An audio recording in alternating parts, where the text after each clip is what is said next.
Meet Kofi. He just scored front row seats to see his favorite band, and he is thrilled.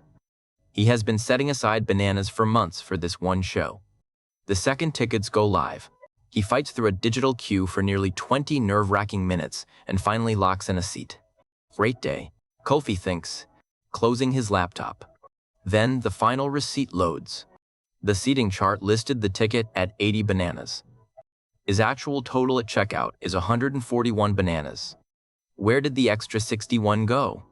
Straight to the two companies that together quietly control almost the entire live concert industry, from the venue walls to the box office to the artist's own tour bus.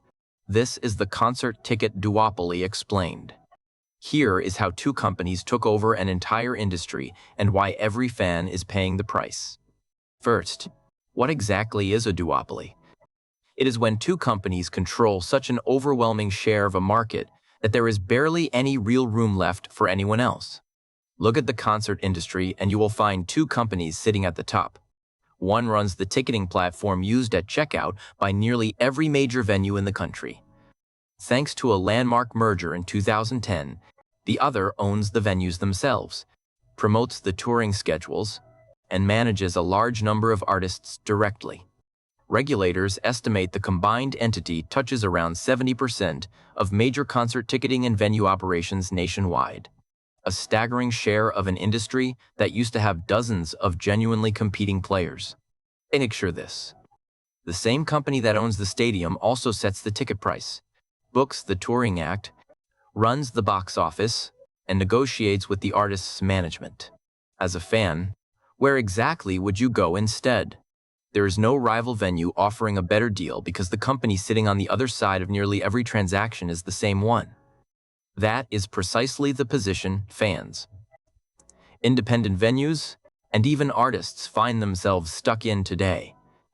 Venues hoping to book major touring acts have very little real choice but to operate inside this network, because that is where most big tours live and where most artists' teams already have long-standing relationships. So how did one company end up this powerful in the first place? The answer starts earlier than most monkeys realize. Rewind to the 1990s and 2000s. The ticketing platform quietly signed exclusivity deals with venue after venue, becoming the default checkout counter for concerts nationwide, one contract at a time. Then in 2010, it merged with the country's largest concert promoter, folding ticketing, venue ownership, and artist management under one corporate roof for the first time ever. Regulators approved the merger, but only on the condition the combined company would not retaliate against venues choosing competing ticketing services. In 2024, the Department of Justice filed a major lawsuit alleging it did exactly that anyway, using leverage over major touring artists to quietly pressure independent venues into staying locked into its ticketing system. You might assume at least that the fees themselves are clearly explained at checkout. They are not. Service fees, facility fees, and vaguely labeled convenience fees all stack on top of the base ticket price with almost no clarity about where any of that money actually ends up.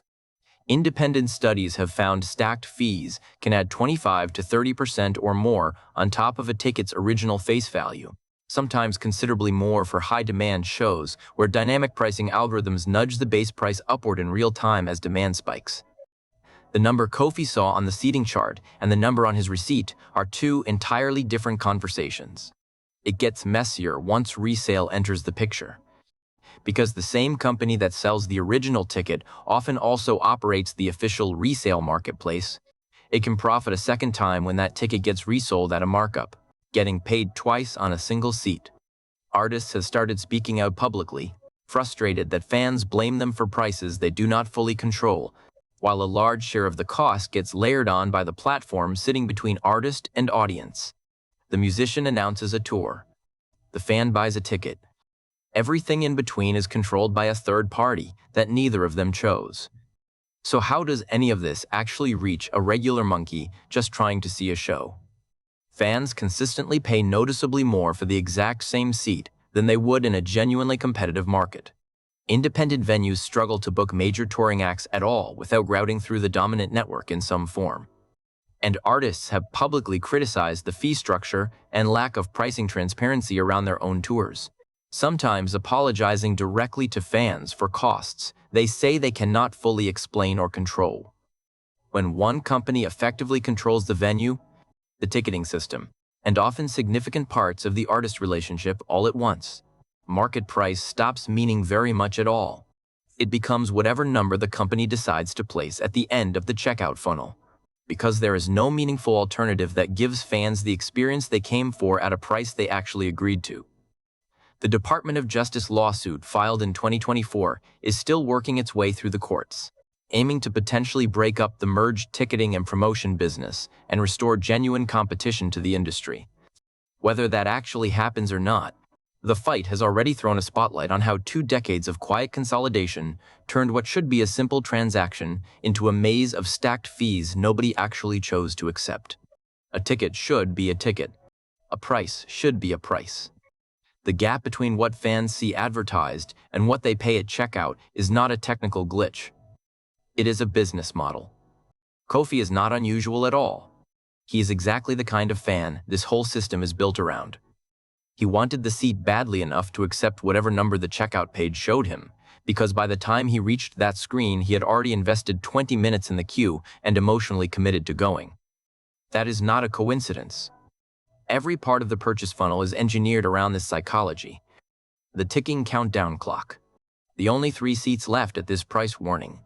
The sense that hesitating might mean losing the seat entirely. All of it is designed to make backing out at the final total feel far more painful than simply accepting it. The frustration fans feel scrolling through the receipt afterward is a rational response to a system deliberately built to discourage second-guessing. It is worth sitting with what this actually costs beyond any single ticket. When 2 companies control this much of an industry, the damage is not limited to inflated fees on one purchase. It shapes which shows get booked, since venues locked into one network have less leverage to negotiate favorable terms for smaller or riskier acts. It shapes ticket availability, since dynamic pricing algorithms optimize for maximum extraction rather than fair access. It shapes the relationship between artists and their fans, since musicians increasingly find themselves defending prices set largely by a system sitting between them and the people who actually bought the tickets. It shapes which artists get to tour at all, since the economics increasingly favor massive established names over developing acts who cannot yet fill the venues the dominant network controls. None of that appears in a single receipt line item. So what can ordinary monkeys actually do? For now, the most direct action is awareness and political pressure. When you see fees you did not expect, take a screenshot and contact your elected representative. The DOJ lawsuit was built in part on documented consumer complaints. Competition investigations follow constituent pressure. Support any legislation requiring full price transparency at the moment a ticket is first displayed, not revealed in stages during a checkout funnel engineered to make walking away feel more painful than paying. That transparency alone would change the math significantly. The 61 extra bananas Kofi paid are not random. They did not appear because of market forces or supply chain disruption or the cost of running a venue. They appeared because a company with control over nearly every link in the chain between a band and its audience decided that was the number. And Kofi had no meaningful alternative that would give him the seat he wanted. He paid it. The company collected it. The show went on. So the next time you check out, and the total lands well above the ticket price you originally saw advertised, you now know exactly why it happened. The fees, the countdown clock, the resale platform, the lawsuit, the merger that started it all. It is one connected system. It was built deliberately, and it is working exactly as designed. Follow the bananas. They will show you everything.